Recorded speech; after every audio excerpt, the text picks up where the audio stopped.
A Assembleia Legislativa aprovou a instalação de uma frente parlamentar em prol da retomada e conclusão das obras do veículo leve sobre trilhos, o VLT.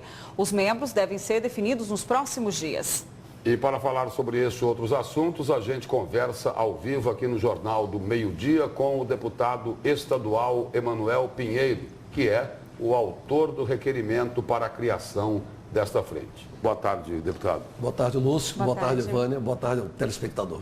Deputado, a criação dessa frente aí é uma resposta à contratação da consultoria pelo governo do Estado, porque os deputados têm algum receio de que o governo não pretenda, de fato, retomar a obra do VLT e, de repente, partir para o BRT? É isso? É uma reação? Não. A criação dessa frente é uma reação à expectativa da sociedade. A maioria da população cuiabana e da população vazegrandense quer o que há de melhor e de mais humano no transporte coletivo de passageiros, e temos no VLT essa grande oportunidade histórica de dar um salto de qualidade e transformar esse transporte coletivo. Então, nós estamos propondo essa frente parlamentar para unificar o discurso na Assembleia, e deputados de vários partidos que defendem o VLT vão poder se unir através de uma frente parlamentar e, juntamente com a sociedade civil organizada, autoridades e a população em geral, promover em nome do Poder Legislativo um amplo debate, chamando a população para dentro desse debate, esclarecendo, orientando, debatendo e discutindo, certo, sob o ponto de vista da verdade, certo, as vantagens de ter aqui em Cuiabá, em Várzea Grande, um transporte da qualidade de um veículo leve sob trilho, de um VLT. Antes da entrevista, o senhor explicava justamente a diferença entre a CPI e a frente. Queria que o senhor repetisse para a população entender por que criar uma frente. Certo. A CPI é uma comissão parlamentar de inquérito. Ela vem com o objetivo de investigar determinada denúncia determinada.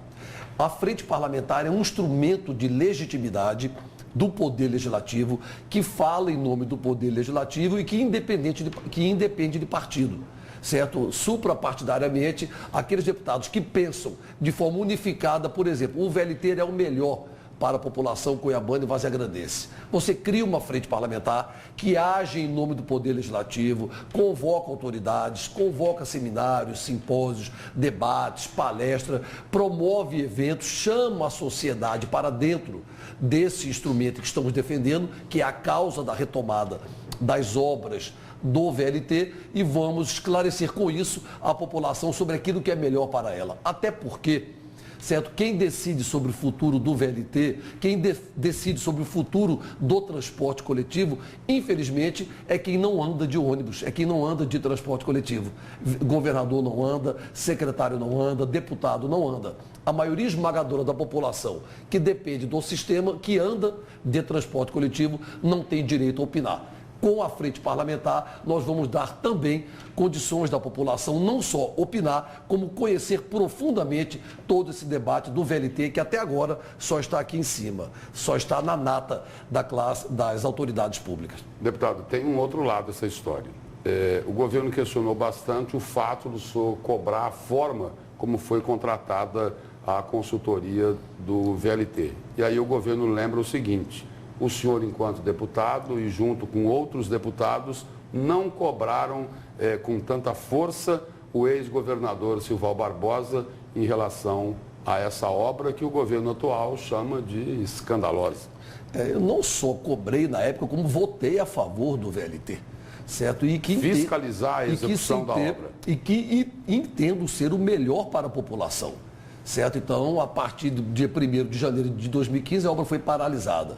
E esse ano foi um ano perdido em que diz respeito ao VLT, o que é temerário, até porque obra parada é obra mais cara, além do desgaste, além da falta de respeito com a população, com essas obras abandonadas, cruzando o centro das duas mais importantes cidades do estado, demonstra para a população. Mas faltou a fiscalização. O que eu quero agora é retomar. Não, nós cobramos, o Ministério Público cobrou, o Tribunal de Contas cobrou, a imprensa cobrou, todos nós cobramos, Lúcio. Então nós cobramos. Cobrou e não virou aí nada. a obra parou nesse ponto que aí está, agora nós queremos a retomada dela. 1 bilhão já foram colocados nela. Para onde vai esse dinheiro? Então não se deve mais discutir é VLT ou não é VLT. É esse discurso que nós queremos evitar na frente. É como e quando vamos retomar imediatamente as obras do VLT para serem concluídas. E a questão da KPMG, há publicamente a desconfiança de que ela vem para inviabilizar, tentar inviabilizar o VLT. Nós vamos estar de olho nisso, vamos acompanhar de perto isso, bem como vamos levar às instituições competentes a análise do processo que culminou, do processo de licitação, de dispensa de licitação que culminou com a homologação da KPMG para fazer uma consultoria se é viável ou não as obras do VLT.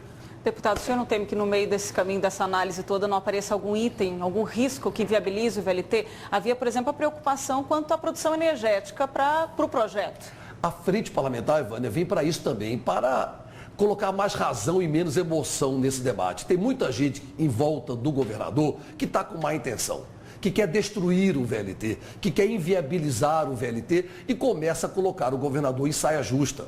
Eu digo isso porque eu acredito na boa índole, na boa fé e na boa intenção do governador Pedro Táxi. Ele está sendo induzido ao erro e eu tenho que alertá-lo.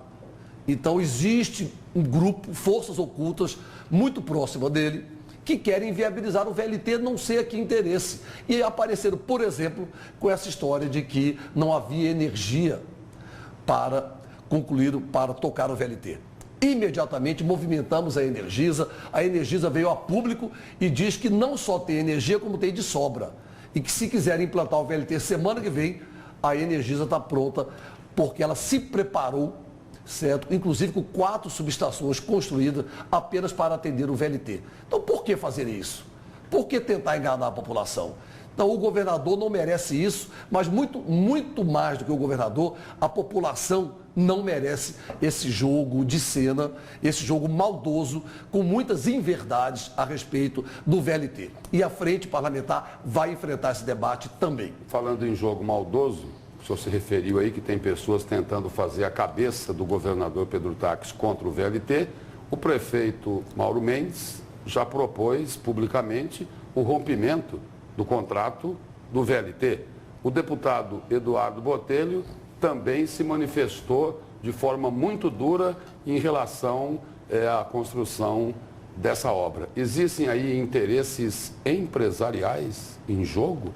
Por isso que estão querendo detonar o VLT para colocar o BRT? É isso, deputado? Não, Lúcio, eu não digo que sejam esses os personagens, até porque eu falei que são forças ocultas, né? Mas que existe... Não, eu lembrei de quem não está oculto. Que existe aí uma máfia do BRT, que a imprensa sistematicamente fala a respeito dela, isso é público e notório. E essa máfia do BRT, ela é nacional e tenta inviabilizar o VLT de todas as formas, mas não conseguiram inviabilizar o VLT em Santos, não conseguiram inviabilizar o VLT no Rio de Janeiro, que já está funcionando, em Maceió, em Natal e em tantas outras capitais e cidades de médio porte, como Cuiabá e Várzea Grande, que merece o que há de mais moderno e o que há de melhor em termos de transporte coletivo para atender a nossa população. Deputado, para a gente encerrar, um tema que também é bastante polêmico. A CPI dos incentivos fiscais, o senhor integra essa CPI. Sou subrelator de incentivos fiscais, inclusive. Né? Integra essa CPI, vai começar a convocar os empresários. Agora parece que tem um esquemão aí, né?